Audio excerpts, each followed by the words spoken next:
कारखान्याचे चेअरमन माननीय डॉक्टर बाळासाहेब शेंडे यांनी थोडक्यामध्ये आपल्याला या कारखान्याच्या संदर्भात जे काही आज राजकारण घडत आहे त्या संबंधाने माहिती दिली। या कारखान्याच्या संदर्भात राजकारण याच्याशिवाय दुसरं काही घडत नाही असं माझं आता स्पष्ट मत झालेलं आहे। आपण गेल्या 20 वर्षापासून जवाहर सहकारी साखर कारखाना आणि श्रीराम सहकारी साखर कारखाना असं मिळून हा कारखाना आपण चालवत आहोत। कारखाना चालवायला 15 वर्षापूर्वी का दिला आणि त्यानंतर पुढची 5 वर्ष आपण का वाढवली याच्या संदर्भात डॉक्टरांनी सुद्धा आपल्याला कल्पना दिलेली आहे। 15 वर्षाचा करार संपल्यानंतर कारखाना 5,000 टनाचा त्यानंतर 10,000 टनाचा करण्याच्या दृष्टिकोनातून त्या ठिकाणी जी चर्चा झाली आणि त्यातून पुन्हा 15 वर्ष जो एक सक्षम कारखाना जवाहर सहकारी साखर कारखाना समजला जातो त्यांच्या माध्यमातूनच पुन्हा चालवावा असा निर्णय हा सर्व श्रीराम सहकारी साखर कारखान्यांच्या सभासदांनी एकमताने घेतलेला हा निर्णय आहे। त्याच्यामागची कारणं अशी आहेत की वेळच्या वेळेला त्या ठिकाणी ऊसाचे पैसे मिळत होते। 15 दिवसाला ऊसाचं पेमेंट देणारा या परिसरातील हा एकमेव कारखाना, कामगारांचे पगार वेळेवर मिळत होते आणि कारखाना अत्यंत उत्तम प्रकारे चालत असताना कारखान्याची गाळप क्षमता वाढवण्याच्या दृष्टीने सुद्धा त्या ठिकाणी प्रयत्न झाले, यशस्वी प्रयत्न झाले। आज जवळपास 5,000पर्यंत आपण ह्या गाळप क्षमता नेलेली आहे। एकंदरीतच ऊस उत्पादकांची साखर कारखान्यांची जी काही परिस्थिती पाहता त्या ठिकाणी अचानकपणे त्या ठिकाणी जवाहर सहकारी साखर कारखान्यांनी हा कारखाना चालवण्यास आम्ही असमर्थ आहोत अशा प्रकारचं पत्र या ठिकाणी दिलं। त्याची कारणं आपल्याला डॉक्टर साहेबांनी सांगितली। आता त्याच्या संदर्भाने काही कोणी आरोप करत असेल तर ते दुर्दैव आहे। म्हणजे त्यांच्या मला बुद्धीची खऱ्या अर्थाने कीव येते। आज साखर उद्योगामध्ये कोणी कोणाला रुपयासुद्धा जादा द्यायचं म्हटलं तर त्या ठिकाणी शक्य नाही अशी आत्ता साखर उद्योगाची परिस्थिती आहे। आपल्याच तालुक्यात किती कारखाने आहेत आणि किती कारखान्यांचं FRP प्रमाणे पूर्णपणे बिल देऊन झालेलं आहे। अशा कारखान्यांची नावं सांगा, त्यामध्ये श्रीरामचं नाव तुम्हाला पहिल्यांदा घ्यावं लागेल। इतर कारखान्यांनी त्यांची बिलं तरी दिली आहेत का? ते का देऊ शकत नाहीत? ह्याच्या मागं काही कारणं आहेत। डॉक्टरांनी सांगितली त्याप्रमाणे साखर उद्योगच अडचणीत आलेला आहे। सीझन कमी झालेला आहे। साखरेला आणि साखरेच्या उत्पादनांना पाहिजे त्या प्रकारची किंमत मिळत नाही आणि त्यामुळं सातत्याने तोटा होत असल्यामुळं त्या ठिकाणी जवाहरनी हा निर्णय घेतला। याच्यामध्ये सहकारी तत्वावरती जवाहर आणि त्या ठिकाणी अजूनसुद्धा त्या ठिकाणी अण्णा त्या ठिकाणी आहेत, कल्लाप्पा अण्णा आवाडे त्या ठिकाणी आहेत। आजही ते कारखान्यावर येऊन बसतात आणि जुन्या त्यांच्या सहकार्याच्या रीतिरिवाजाप्रमाणे आजही त्यांची विचार आहेत आणि त्याचप्रमाणे आजही कारखाना चालवतात।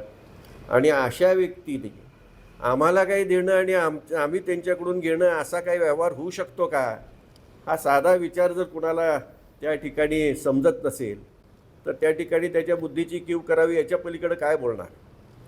जवाहर सहकारी कारखान्याकडून आम्हाला काय मिळतंय आणि 200 कोटी मिळाले आणि 200 रुपये मिळाले अशा प्रकारची जी वल्गना केली जाते ती पूर्णपणे खोटी आहे। ज्या वेळेला हा कारखाना पुन्हा चालवण्याचा जो निर्णय सभासदांनी केला, मंत्री समितीसमोर त्या ठिकाणी हा विषय गेला। मंत्री समितीचे अध्यक्ष तत्कालीन सहकार मंत्री बाळासाहेब पाटील होते आणि त्या मंत्री समितीमध्ये माननीय नामदार शंभूराज देसाई देखील त्या मंत्री समितीमध्ये होते। कोविडचा काळ होता, ऑनलाईन ती मीटिंग झाली। त्या मीटिंगमध्ये शंभूराज देसाई यांनी असा एक विचार मांडला, या कारखाना सभासदांनी चालवावा किंवा त्या ठिकाणी जवाहरनी नफ्यामधून जवाहरला होणाऱ्या नफ्यामधून 200 रुपये टनामागं श्रीराम साखर कारखान्याला द्यावे। आता लक्षात घ्या, नफ्यामधून द्यायचे आहेत। आता नफ्यामधून द्यायचे आहेत आणि त्यांनी त्याचा 200 रुपयाने हिशोब लावला, तेवढा नफा झाला आहे का? पहिला मुद्दा आहे, तेवढा नफा झाला आहे का? 200 रुपये त्या ठिकाणी देण्या एवढा नफा झाला आहे का? हा एक मुद्दा आणि तो त्यांचा विचार होता। त्यांनी मांडलेला, शंभूराज देसाई यांनी मांडलेला मुद्दा होता तो मंत्री समितीमध्ये तो मान्य झालेला नाही। करार जो झाला तो नियमाप्रमाणे शासनाच्या JR प्रमाणे करार झाला आणि ह्यामध्ये प्रामुख्याने मी तुम्हाला सांगू इच्छितो नफा करायचा म्हणजे श्रीरामच्या सभासदांना, ऊस उत्पादकांना FRP द्यायची. बंधन काय आहे FRP देण्याचं? त्याच्यावरचे पैसे देण्याचं बंधन आहे का? ते बंधन नाही आहे. परंतु स्पर्धा जर असेल आणि वरचे पैसे दिले नाही तर ऊस मिळेल का? आणि आपला मूळ हेतू जो होता की आपल्या ऊस उत्पादकाला चांगला त्या ठिकाणी दर मिळावा. मूळ हेतू काय? मूळ हेतू असा आहे की ऊस उत्पादकाला चांगला दर मिळावा आणि त्याचबरोबर कारखान्याच्या असणाऱ्या आर्थिक अडचणीतून कारखाना बाहेर यावा, हा उद्देश ठेवून आपण त्या ठिकाणी जव्हार सहकारी साखर कारखान्याला हा भागीदारी तत्वावरती, सहयोगी तत्वावरती कारखाना चालवण्यास दिला होता. आता जर तुम्ही विचार केला, गेल्या 5 वर्षामध्ये सातत्याने FRPपेक्षा किती अधिक रक्कम दिलेली आहे. म्हणजे जर नफा करायचा असला तर FRPच्या वर रुपये द्यायचा नाही. FRPपेक्षा किती अधिक रक्कम दिलेली आहे तर ती सरासरी काढली 250 ते 300 रुपये हे FRPपेक्षा अधिक रक्कम दिलेली आहे. गेल्या वर्षीचं जर आपण उदाहरण घेतलं तर त्या ठिकाणी FRPपेक्षा आपण किती अधिक रक्कम दिली आहे? 268 रुपये आपण FRPपेक्षा अधिक रक्कम दिलेली आहे. आता FRPपेक्षा तुम्ही अधिक रक्कम का देता? ऊस उत्पादकाला त्याच्या ऊसाचा योग्य मोबदला मिळाला पाहिजे. आणि त्याचबरोबर तुम्हाला जर ऊस मिळवायचा असेल तर स्पर्धेमध्ये राहून त्या ठिकाणी स्पर्धात्मक दर देणे, वेळेवर पैसे देणे, हे सुद्धा धोरण तुम्हाला त्या ठिकाणी ठेवलं पाहिजे.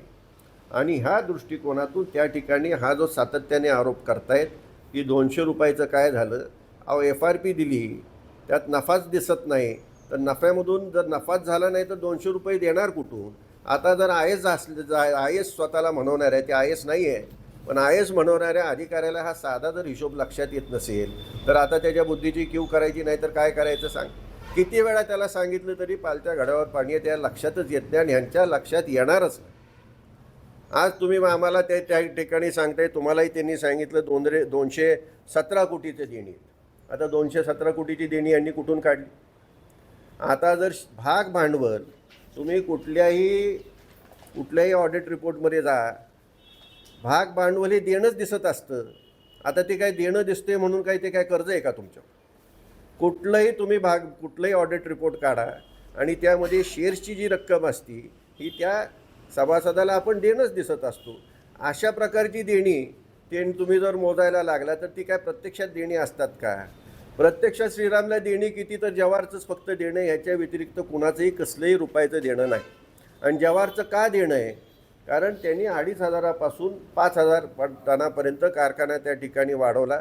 काही डिपॉझिट होती, डिपॉझिटपैकी बरीचशी रक्कम त्यांना दिलेली आहे आणि जवळपास आम्ही घेताना जवळपास 35 कोटीची डिपॉझिट होती. आज त्यापैकी फक्त 7-8 कोटी फक्त डिपॉझिट देणं त्या ठिकाणी राहिलेलं आहे. आणि त्यांनी जो काही खर्च केला आहे त्याचा घसारा वजा जाता, 5 वर्षाचा घसारा वजा जाता त्या ठिकाणी त्या मशिनरीची किंमत देणं आहे. याची सर्वाची कशी बेरीज केली तर 70-75 कोटीच्या पुढं ती जाऊ शकत नाही. आणि जर आम्ही जर ती मशिनरी बसवली असती तर ती साधारण तेवढीच किंवा त्यापेक्षा अधिकसुद्धा त्या ठिकाणी आपल्याला व्याजी रक्कम म्हणजे व्याजाने पैसे काढून त्या ठिकाणी मशिनरीमध्ये घालून त्या ठिकाणी ती मशिनरी करावी लागली असती. त्यामुळं आज व्याजी रक्कम जर कुणाची किती श्रीरामनी देणं आहे तर 1 रुपया कुणालाही कुठलंही व्याज देण्याची गरज नाही. अशा प्रकारची आत्ताची श्रीरामची परिस्थिती आहे. माझं आव्हान आहे की अशी परिस्थिती असलेले किती महाराष्ट्रामध्ये कारखाने आहेत, बोटावर मोजण्या इतके सुद्धा कारखाने शिल्लक राहिलेले नाहीत. कुठलंही नाव घ्या, मला नावं कुणाची घ्यायची नाहीत, पण 100, 200, 300, 500, 800, 1000 कोटीच्या पुढंसुद्धा काही कारखाने आपल्या तालुक्यात सुद्धा आहेत. जे कारखानदारी चालवतात त्यांना माहिती आहे. माजी खासदार एक कारखाना चालवतात, त्यांना माहिती आहे किती पैसे कुणाला द्यायला निघतात का.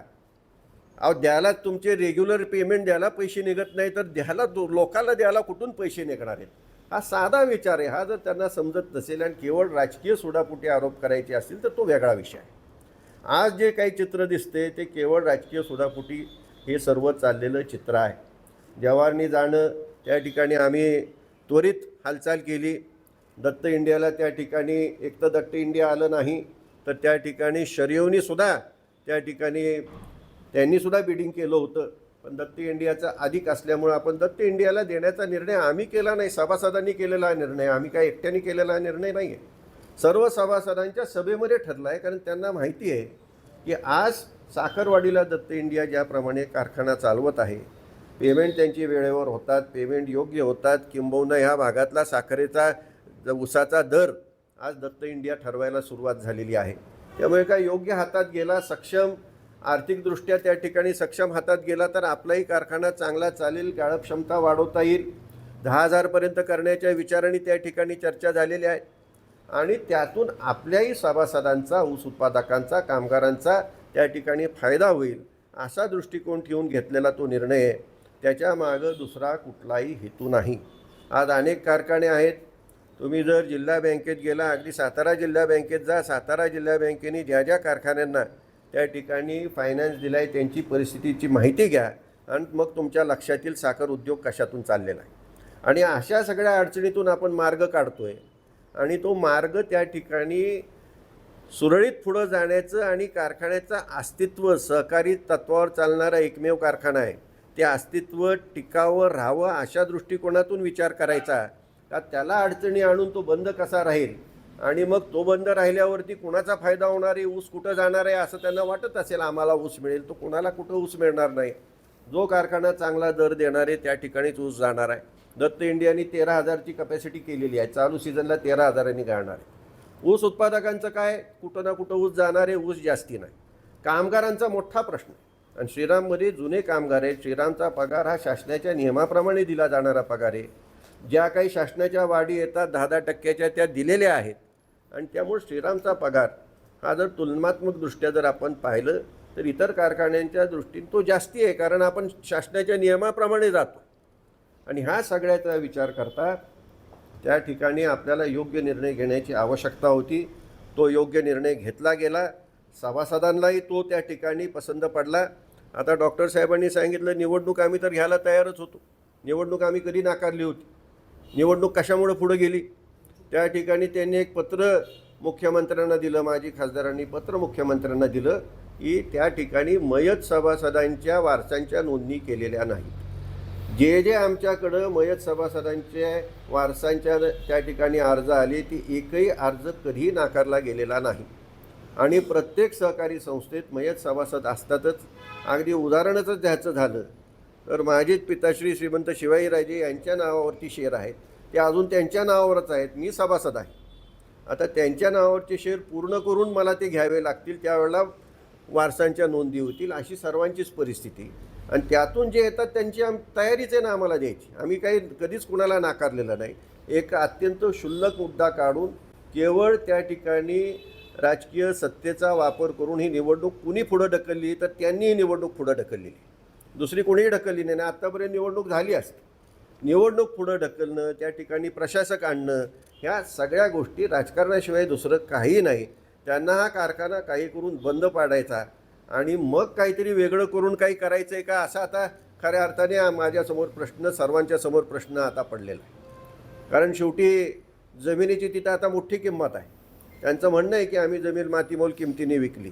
आम्ही ज्या किमतीने जमीन विकली त्याला शुगर कमिशनरची परवानगी होती, किंबहुना जो काही व्यवहार झाला तिथंसुद्धा बिडिंग प्रोसेसनीच व्यवहार झाला. शुगर कमिशनरचा माणूस त्या ठिकाणी उपस्थित होता आणि तुम्हाला अजूनही सांगतो ज्या किमतीमध्ये ज्यांनी जमिनी घेतली आहे त्यांना अजूनसुद्धा त्या विकता आलेल्या नाहीत. बाजारभावापेक्षा अधिक किंमत आम्ही त्याही वेळेला कारखान्याला मिळवून देण्याचा यशस्वीपणे प्रयत्न केला होता आणि त्यामुळे हा कारखाना त्यातून बाहेर पडला. ज्या वेळेला गरज होती जमीन का विकली, काय आम्हाला फार मोठी हौस होती जमीन विकायची. तुम्हाला माहितीसाठी सांगतो ही जमीन स्वतः श्रीमंत मालवीरायांनीच कारखान्यांना त्या ठिकाणी उपलब्ध करून दिलेली आहे, विनाशुल्क उपलब्ध करून दिली. आता हे सांगायची वेळ आहे. पैसे स्वतः टाकले होते, सभासदांचे होते, पण स्वतःचे सभासदांनी एवढेच पैसे टाकले होते त्यावेळेला हा कारखाना उभा राहिला आणि तो कारखाना त्या ठिकाणी बंद व्हावा, तो कारखाना अडचणीत व्हावा अशी आमची कधी स्वप्नात सुद्धा भावना असू शकत नाही. किंबहुना डॉक्टर साहेब तुम्ही त्याला त्या ठिकाणी साक्षीदार आहात. आपण अत्यंत अडचणीत येऊन रामराजांना सांगितलं की काही करा पण आता अवसायनाच जाऊ द्या.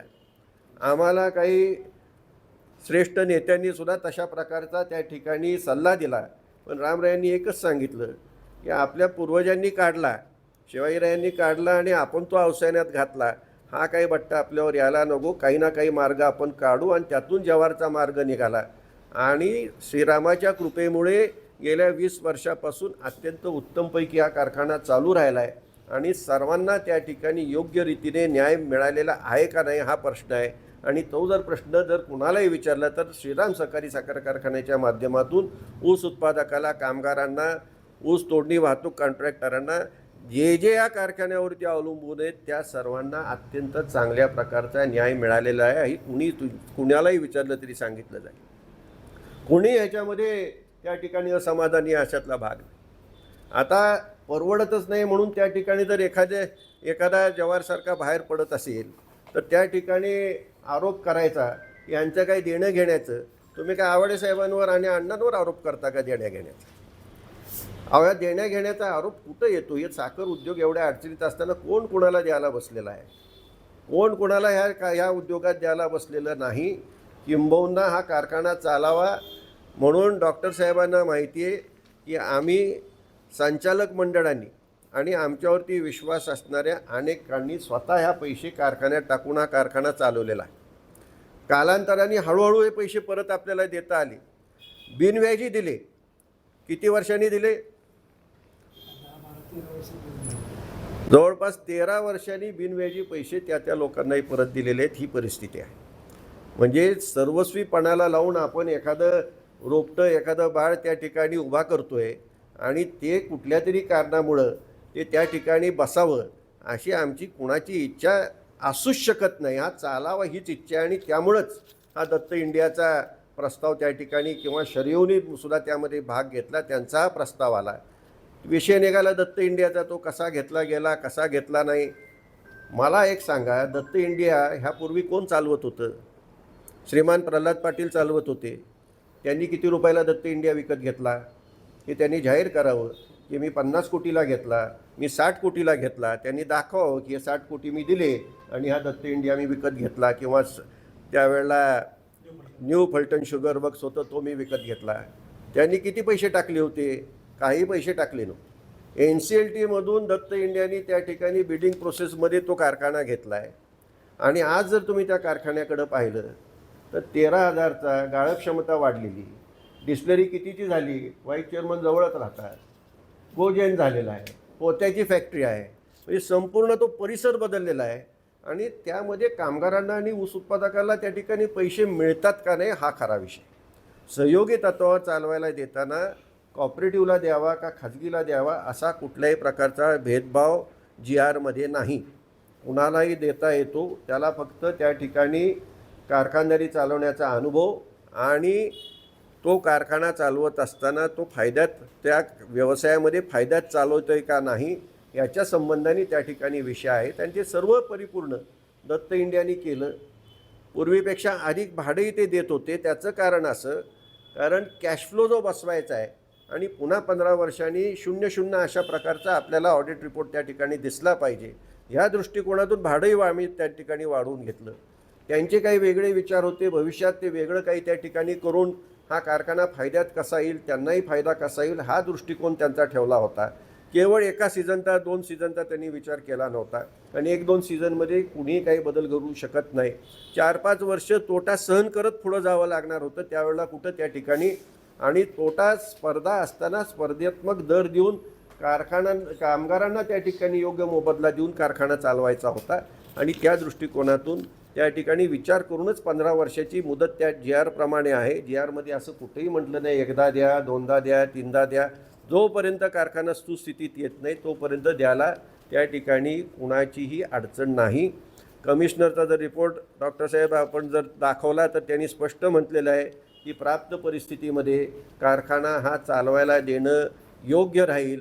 तथापि आम्हाला जे काही पत्र प्राप्त झालेलं आहे मुख्यमंत्र्यांच्या माध्यमातून त्या पत्रानुसार शासनाने योग्य तो निर्णय घ्यावा असं त्यांनी स्पष्ट म्हटलेलं आहे. म्हणजे शुगर कमिशनरलाही समजते, सभासदांना समजते की आपण चाललेला मार्ग हा योग्यच आहे. तिथं खाजगी सहकारी हा विषय कुठं येतो? तुम्ही खाजगी कारखाने चालवायचे आणि खाजगीला का द्यायचा हा विषय कुठं येतो? त्यांची पत्रकार परिषद म्हणजे नुसती दिशाभूल, ह्याच्या पलीकडं काही नाही. आणि आता सगळं अंगावरती शिकलेलं आहे. कामगारांचं म्हणणं आहे, ऊस उत्पादकांचं म्हणणं आहे की यांच्या राजकारणामुळे आज श्रीराम बंद राहण्याच्या परिस्थितीकडे चाललेला आहे आणि म्हणून काहीतरी पत्रकार परिषद घ्यायची आणि सावरासावर करायची.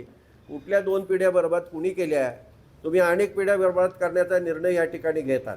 हा कामगारांचा तळतळाट तुम्हाला कुणाला मिळणार आहे? हा कामगारांचा तळतळाट हा त्यांना 100% मिळेल. हे सगळं लक्षात आल्यावर केवळ सावरासावर करायची, एका सतरंजीवर बसू. अहो तुम्ही कधी या कारखान्याला ऊस घातला आहे? मीटिंगमध्ये जास्ती बोलणारे त्या ठिकाणी ॲडव्होकेट निकम आणि भोसले साहेब हे श्रीराम सहकारी साखर कारखान्याला ऊस देतात का? रेकॉर्ड दाखवा किती ऊस दिला आहे त्यांनी. आम्ही दाखवतो माळेगावला किती दिला आहे. म्हणजे केवळ हा कारखाना अडचणीत कसा येईल आणि आपलं कसं साधेल ह्याच्याशिवाय दुसरा कुठलाही विचार नाही. पण त्यांचंही साधणार नाही. परंतु ह्या ठिकाणी असलेले कामगार, ह्या ठिकाणी असणारे सभासद, या कारखान्यावर अवलंबून असणारी फलटणची बाजारपेठ ही अडचणीत आल्याखेरीज राहणार नाही. याच्याशिवाय दुसरं काही घडणार नाही आहे. म्हणून केवळ ह्याच्यामागं राजकारण आहे आणि त्याशिवाय काही नाही, असं माझं स्पष्ट मत आहे. बाबा, एक मुद्दा राहिला, कामगारांचे पगार थकले असताना जवार कारखाना कसं काय सोडला असा प्रश्न त्यांनी. कामगारांचे जवारनी ज्या दिवशी जे पत्र दिलेलं आहे त्या दिवसापर्यंत कामगारांची सर्व देणी त्यांनी पूर्ण केलेली आहेत. त्यांच्या काळातली ग्रॅच्युटी, त्यांच्या काळात असणारा रजेचा पगार, त्यांच्या काळात असलेला बोनस हे पूर्णपणे त्यांनी त्या ठिकाणी देण्याची तयारी केलेली आहे. परंतु त्यांनी सोडला तरी आम्ही अजूनही श्रीराम कारखान्याने आम्ही हा कारखान्याचा चार्ज घेतलेला नाही. ॲडव्होकेट मर्सी म्हणाले की वर्षाला 2.5 कोटी रुपये तेवढं पुढे जातो. आता तुम्हाला हा प्रश्न मी म्हणून सांगितलं की अजूनही त्या ठिकाणी कल्लप्पा आहेत आणि त्यांना ह्या गोष्टी पटतात का? त्यांना जाऊन विचारा की असलं काही देण्या घेण्याचे व्यवहार होतात का? आणि मी सांगितलं ना, श्रीराम हे आमच्या भावना गुंतलेला असल्यामुळं आम्ही हा चालवलेला कारखाना आहे. हा चालावा हा विषय आहे. ह्याच्यामध्ये पैसे घेणं देणं आणि त्याच्यामध्ये आमचेच पैसे अडकलेले होते, अजूनही अडकलेले आहेत. काही पैसे असे अडकले ते परत येणार नाहीत याची आम्हालाही माहिती आहे. काही गोष्टी असतात प्रॉव्हिडंट फंडसारख्या वगैरे काही गोष्टी कराव्या लागतात, ते येऊच शकत नाही, ते आम्हालाही माहिती. त्यामुळे घेण्याचा कुठं, देण्याचाच प्रश्न बोला. तिथून घेण्याचा काही कधी विषय आलेला नाही. थोडक्यात याला की त्यांची भूमिका तुम्हाला काय वाटतं? अगदी थोडक्यात सांगायचं, विरोधकांची भूमिका तुम्हाला. ह्याच्यामध्ये हा कारखाना बंद राहावा अशा प्रकारची त्यांची भूमिका दिसते. याच्या मागं राजकारण आहे, ह्याच्या मागं दुसरी काही भूमिका नाही. आता सीझनच एवढा शॉर्ट आहे, त्यांना वाटत असेल मला फायदा होईल, तर तो सगळा फायदा आता कुणाला होणार? ज्याचं जास्ती क्रशिंग आहे त्याला फायदा होणार. राजकारणामध्ये दोघं एकत्र जायचं. राजकारणामध्ये आम्ही एकत्र नाही, महायुतीमध्ये आम्ही आहोत. राज्यात जशी माहिती आहे, जिल्ह्यात आता विधान परिषद निवडणूक झाली, माहितीचा धर्म पाळला गेला. कारखान्याच्या बाबतीत का माहितीचा धर्म पाळला जात नाही? हे बघा, प्रत्येक ठिकाणी स्थानिक राजकारण असतं, त्या जिल्ह्याचं राजकारण असतं. आता महायुतीचा धर्म जिल्हा परिषदेच्या निवडणुकीत आपण कसा पाळला गेला आपण पाहिलेला आहे. आणि इथं महायुतीचा धर्मपेक्षा व्यक्तिगत द्वेषाने पछाडलेले काही लोक असतात. ते महायुती काय आणि आघाडी काय यांना काही देणं घेणं नसतं. व्यक्तिगत द्वेष ह्याच्या पलीकडं काही डोक्यात नसतं. आणि स्वतःचं माझं कसं साधन ह्याच्या पलीकडं काय ह्याच्यात. कारखाना तुम्ही चालवा, सरकार पाहिजे ते देतो असं ह्याच्याबाबत डॉक्टरांनी सुद्धा याबाबत सांगितलं की ज्या वेळेला जवाहरनी हा निर्णय घेण्याचं ठरवलं, आम्ही जिल्हा बँकेला आमचा प्रस्ताव सादर केला. नेटवर्थ मायनस असल्यामुळं जिल्हा बँकेने तो नाकारला. नेटवर्थ मायनस असलेल्या कारखान्याला त्या ठिकाणी कुठंही त्या ठिकाणी कर्जपुरवठा मिळण्यास अडचण येते. तथापि आम्ही आज शासनाकडं, शुगर कमिशनरच्या मार्फत शासनाकडं त्या ठिकाणी आम्हाला थक हमी मिळावी म्हणून आम्ही अर्ज करत आहोत. आणि थक हमी मिळाली आणि जर कर्ज वेळेवर जर उपलब्ध करून दिलं गेलं तर हा शेवटी कारखाना चालवायचा आहे हा उद्देश घेऊनच आम्ही पुढं चाललेलो आहोत. आम्ही नक्कीच हा सीझन घेण्याच्या दृष्टीने पूर्णपणे प्रयत्न करू. आम्ही शासनाला त्याप्रमाणे थक हमीची मागणी केलेली आहे. पण ह्याच्यामध्ये सुवर्णमध्य आम्ही काढला होता की हा कारखाना आर्थिकदृष्ट्या सक्षम असलेल्या एखाद्या संस्थेने घेतला तर लाँग रनमध्ये त्या ठिकाणी योग्यपणे सर्व मार्ग निघतील, सभासदाला त्या ठिकाणी योग्य दर मिळेल, कामगारांचे पगार वेळेवर होतील. आणि अनेक कारखाने आज स्वतःच चालवतात तरीसुद्धा किती तोट्यात आलेले आहेत ह्याची जर माहिती घेतली, शॉर्ट सीझन असणारे साखरेचे दर, असणारे इतर प्रॉडक्टचे दर याचा विचार करता हे गणित त्या ठिकाणी अत्यंत अडचणीचं आलेलं आहे, ही वस्तुस्थिती आहे. साखरवाडीचा कारखाना मागे 4-5 वर्षापूर्वी बंद होता तेव्हा त्यात तिथली बाजारपेठ खऱ्या अर्थाने तिथली बाजारपेठ अत्यंत बिकट परिस्थिती झाली होती. तशीच वाटचाल आता फलटणच्या जर कारखाना नाही चालू झाला तर तशीच वाटचाल ते फलटणच्या बाजारपेठेची होणार. याबद्दल आपण मुख्यमंत्र्यांना भेटून काही सांगणार आहात का की त्याबद्दल आपण हा सीझन चालू होण्यासाठी काय भेट घेणार आहात का मुख्यमंत्र्यांची? याबाबत आम्ही मुख्यमंत्र्यांची एकदा भेट घेतलेली आहे, परतही भेट घेऊन त्यांना विनंतीच करणार आहे की अशी परिस्थिती आहे, याच्यात राजकारण न आणता हे चालू राहावं अशा दृष्टीने आपण त्या ठिकाणी सहकार्य करावं. कारण साखर आयुक्तांना त्यांनी शेरा मारला होता की मुदत संपली असल्या कारणाने हा निर्णय घेण्यात येऊ नये अशा प्रकारचा त्या ठिकाणी शेरा मारला होता. परंतु हा निर्णय संचालक मंडळाने घेतलेला नाही, हा निर्णय घेतलेला आहे हा जनरल बॉडीनी विशेष सर्वसाधारण सभेने कारखान्याच्या सर्व सभासदांनी घेतलेला निर्णय आहे. आणि सभासद हा कायमस्वरूपी असतो, तो काय 5 वर्षासाठी नसतो. आणि त्यामुळंच अशा प्रकारचे निर्णय असतात ते संचालक मंडळाच्या नुसत्या मीटिंगमध्ये मान्य होऊ शकत नाहीत, त्याला आपल्याला सर्व सभासदांच्या सभेमध्येच त्या ठिकाणी मान्यता घ्यावी लागते. त्याप्रमाणे आपण मान्यता घेतलेली आहे, हेही त्यांना आम्ही सांगितलेलं आहे.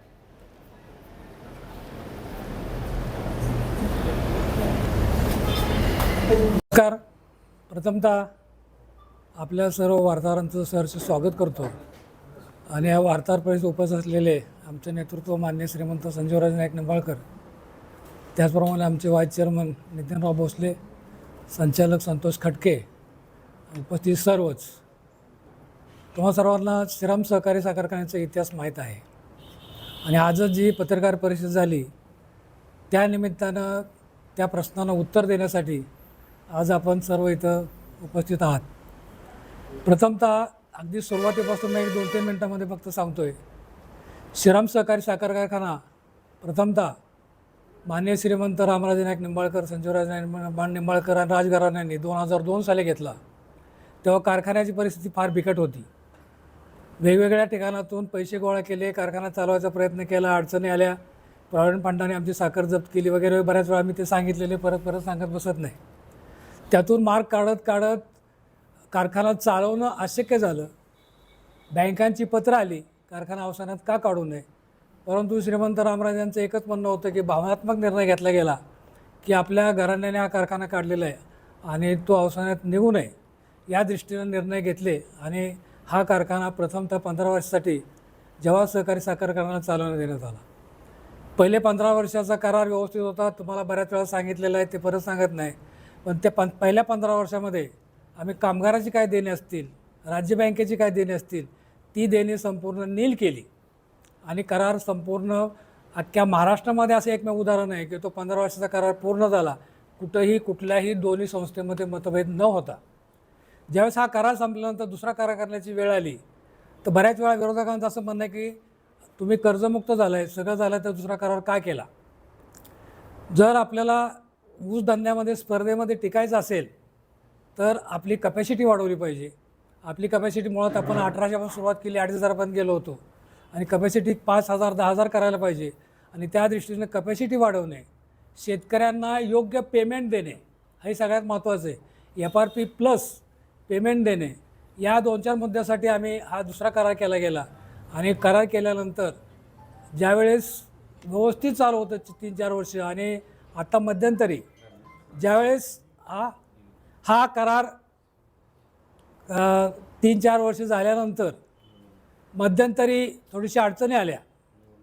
निवडणूक आमची 17/2/25ला श्रीराम सहकारी कारखान्याच्या संचालकाची मुदत संपलेली आहे. 17/2/25 आज 1.5 वर्ष झाले.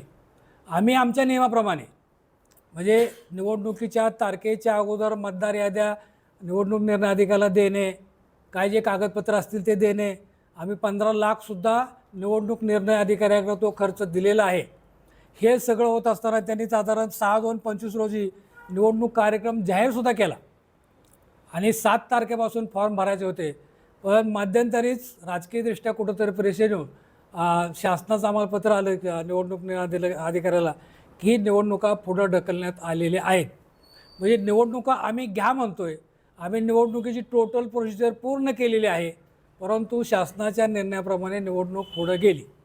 निवडणूक नुसती पुढं ढकलली नाही, तर त्यानंतर 20/3/25ला म्हणजे आमच्या काहीही चुका नसताना, आम्ही कुठंही काही भ्रष्टाचार केला नसताना किंवा कुठलंही काही आमच्यावर टपका नसताना 20/3/25 रोजी आमच्यावर प्रशासक नेमण्यात आला आणि आम्ही हायकोर्टात गेलो आणि हायकोर्ट गेल्यानंतर 27/3/25ला हायकोर्टाने तो प्रशासक उठवला. फक्त त्यामध्ये एकच अट घातली की तुम्ही डे टू डे म्हणजे रोजच्या रोज तुमचे काही कामं असतील ते करू शकता, धोरणात्मक निर्णय तुम्ही घेऊ शकत नाही.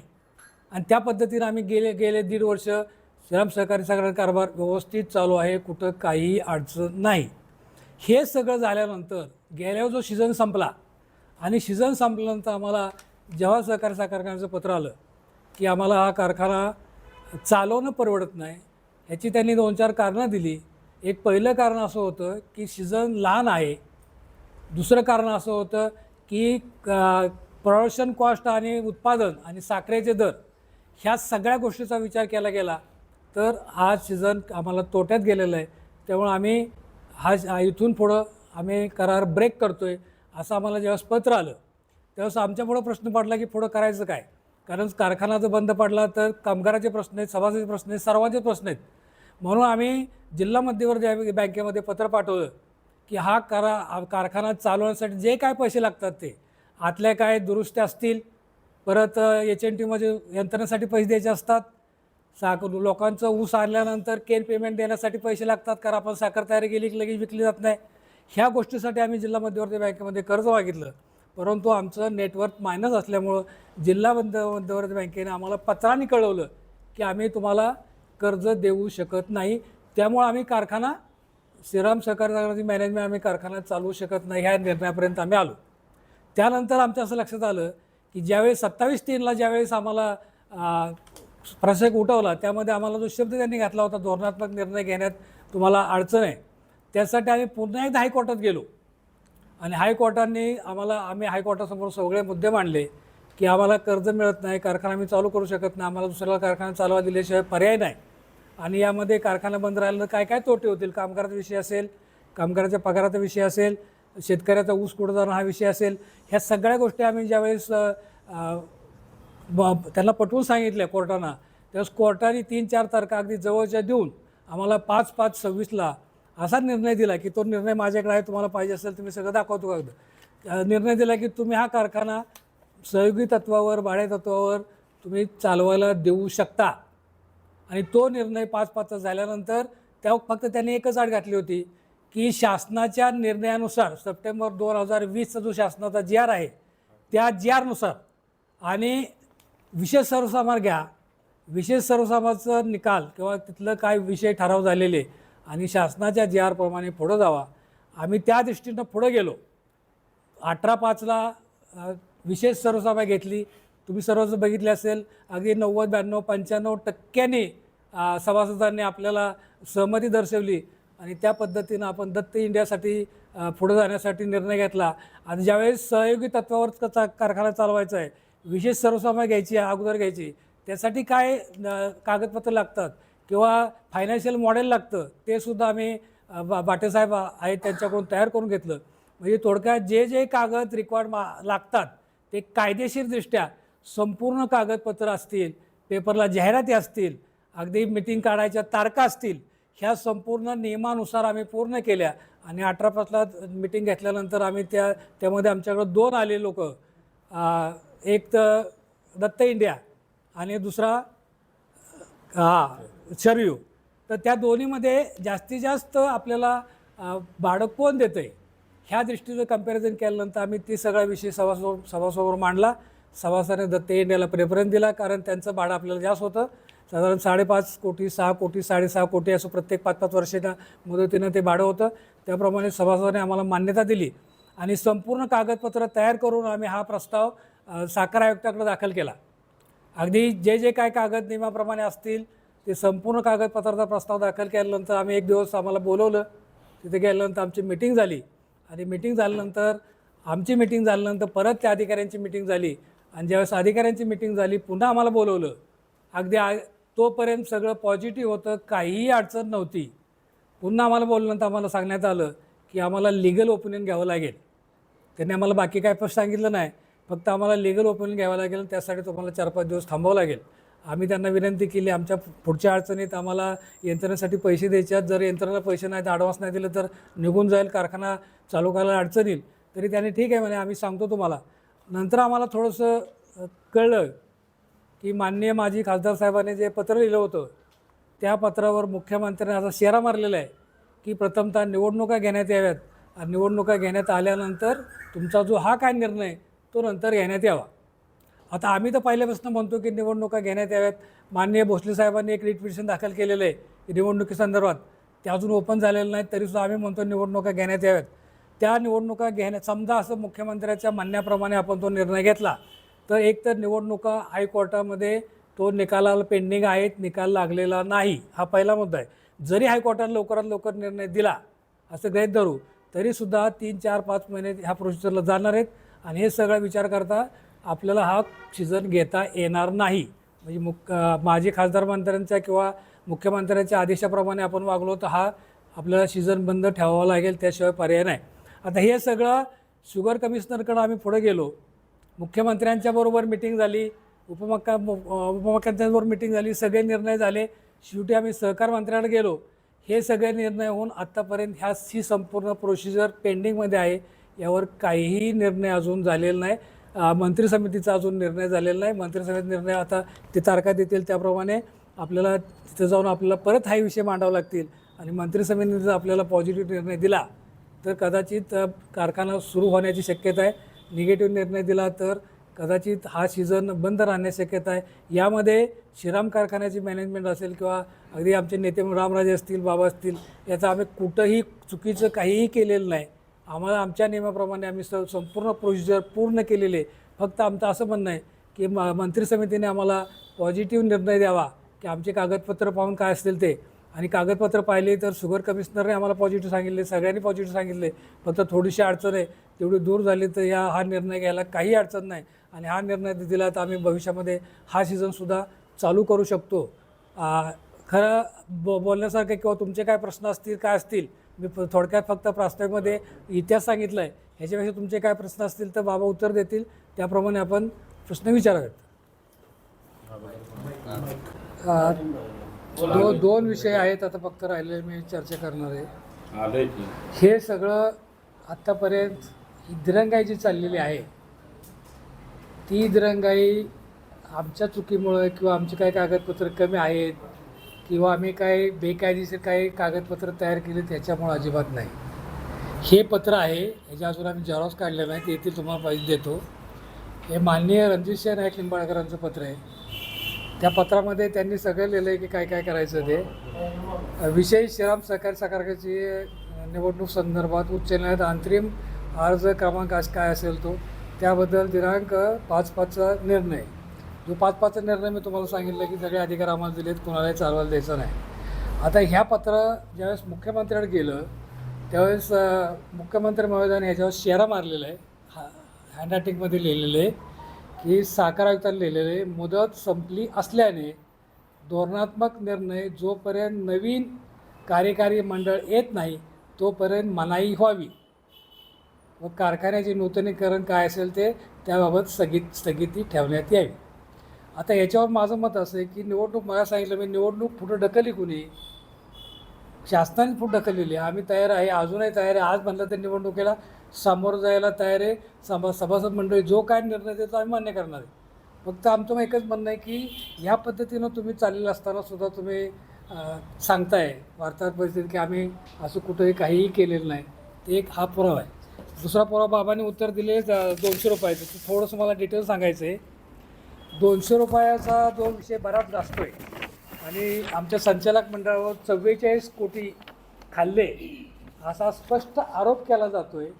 त्याबद्दल मला म्हणायचं आहे, हे जे पत्र आहे हे माननीय मंत्री समितीचं पत्र आहे आणि या मंत्री समिती त्यांनी सांगितले कोण कोण हजर होते ते मी थोडक्यात सांगतो. त्यावेळेस बाळासाहेब पाटील सहकार मंत्री होते, ते त्या कमिटीचे अध्यक्ष होते.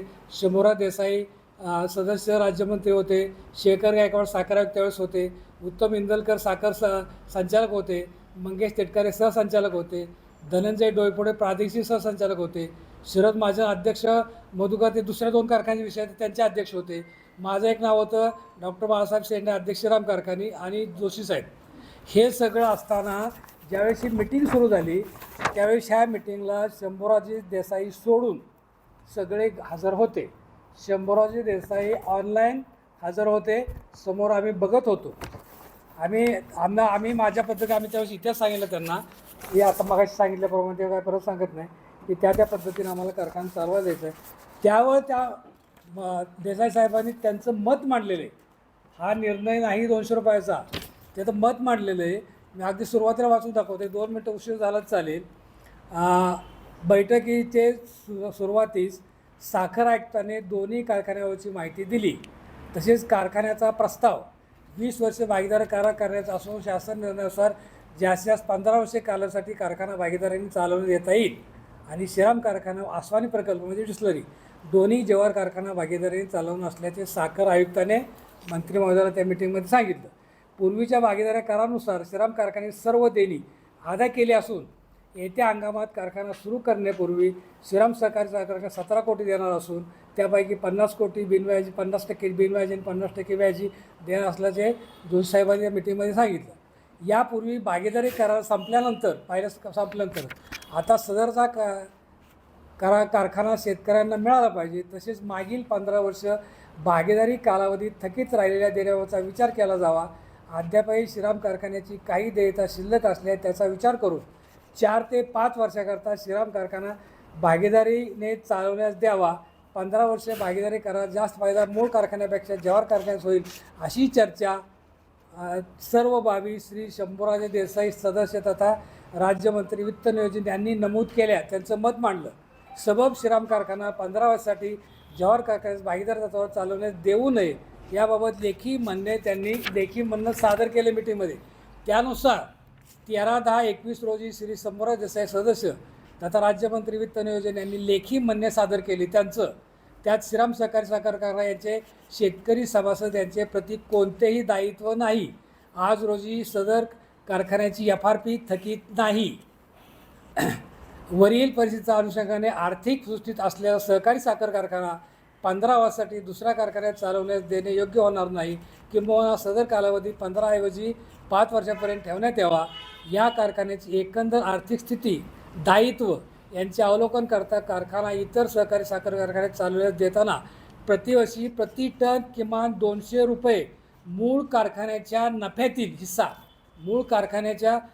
हिस्सा म्हणून द्यावेत असे नमूद कुणी केले? देसाई साहेबांनी केले. त्याच्यावर बाकीच्या लोकांनी, बाकी म्हणजे अध्यक्ष होते, बाकी सगळे लोक होते इतर, त्या लोकांनी हा निर्णय घेतलेला आहे की माननीय साखर आयुक्त यांनी श्रीराम कारखाना पुढील 15 वर्ष भागीदार तत्वावर चालवण्यास दिला तरी भांडवली गुंतवणूक व त्याची किंमत विचारात घेऊन कारखान्याची काही देणे थकीत राहू शकतील अशी शक्यता नमूद केली. त्याबाबत बहुमताने सदस्यांनी कारखाना 15 वर्षे कालावधीसाठी भागीदारी तत्वावर देण्यास काही हरकत नाही असं सांगितलं. त्यामुळे इथं जो विचार होता 200 रुपयासारखे म्हणतात ते देसाई साहेबांचं म्हणणं होतं. त्यावेळेस देसाई साहेबांनी आपल्या या कराराला विरोध केला. ह्याच्या पुढं जाऊन ज्यावेळेस मिटिंग झाली, हे मिटिंग झाल्यानंतर आमची जी डॉक्युमेंट सगळे कागदपत्र, जो करार लेखी सगळा होता त्यामध्ये सगळे मुद्दे होते. म्हणजे भाडं किती वर्षासाठी काय करायचं ते पत्र 9/3/22 रोजी ज्यावेळेस त्यांनी पाठवलं, आम्ही त्यांना पाठवलं, ते सगळं टोटल फायनल झालं. हे सगळं झाल्यानंतर साखर आयुक्तांनी आम्हाला ही सगळी ते करार वाचून परवानगी दिलेले आणि त्या साखर आयुक्ताच्या करारामध्ये असा 200 रुपयाचा कुठंही उल्लेख नाही. फक्त हे थोडंसं चुकीचं गैरसमजुतीनं लोकांना सांगतात की एका सदस्याने ते त्यांचं मत मांडलेलं होतं, ते मत सर्वांनी गृहीत धरलेलं नाही. त्यामध्ये देसाई साहेब काय म्हणतात 5 वर्षासाठी द्या, इथं बाकी बॉडी काय म्हणते 15 वर्षासाठी द्या. 200 रुपयाचा कुठंही विषय नाही. त्यामुळे कुठंतरी चुकीची माहिती द्यायची आणि सभासद दिशाभूल करायची आणि या बॉडीनं 44 कोटी रुपये खाल्ले असं कुठंतरी लोकांच्यात गैरसमजूत करायची. जर पैसे खायचे होते तर महाराज साहेबांनी बाबांनी त्यामध्ये पैसे टाकलेत, कारखान्याची परिस्थिती किती, आणि एवढा फायदा होत असेल तर कारखाना पुढे आम्हीच चालवलं असतं, काय चालवा दिलं असतं आम्ही. म्हणजे ह्या 2-3 गोष्टी फार महत्त्वाच्या आहेत. साधा विषय एवढा मोठा फायदा असेल तर हा कारखाना चालवायला द्यायचं कारणच नाही ना. हो. पुढेच कोणाला देणार नाही. मोठे पाटलाला 21 कारखाने मिळालेच नसतील. अरे FRPच्या वर तुम्ही 300 रुपये देताय. नफ्याचा कुठे विषय? नफा जर करायचा असला तर FRPच्या वर रुपये देणार नाही. FRPच्या वर द्यावेच लागतात पैसे. उत्पादकाचा फायदा करायचा आहे का नाही करायचा? नफा करण्यासाठी कारखाना नाही, हा कारखाना उत्पादकासाठी. अजून काय प्रश्न विचारायचे असेल तर बघा. आता दुसरे चालूच आहे ना तुमचं? काय विचारायचं काय दुसरं नाही काय? विचार नाही अजून काय तुम्हाला विचारायचं असेल तर कामगारांना आपलं मोर्चा काढायला लावला असा ते चुकीचं आहे. हे एकदम चुकीचं आहे. कामगार कामगारांना कशासाठी मोर्चा? त्यांचे जर 3-3 महिन्याचे पैसे नसतील तर ते मोर्चा काढणार नाही. शेवटी हातावली पोटं असतात. आणि कुठं मोर्चा त्यांनी काढला? ते नेते फक्त निवेदन दिले की आमचा लवकर त्या ठिकाणी हो. प्रश्न मार्गी लावा. आणि काय चुकीचं आहे? जो आमचा कारखान्याच्या सभासदांनी एकदा निर्णय केलेला आहे, त्या निर्णयाला जर शासनाच्या माध्यमातून जर अडचणी येत असतील तर आज कुठं मागायची? मालक कोण आहे कारखान्याचा? सभासद आहे. सभासदांनी निर्णय केलाय. आता त्याच्यामध्ये आड कोण येतंय?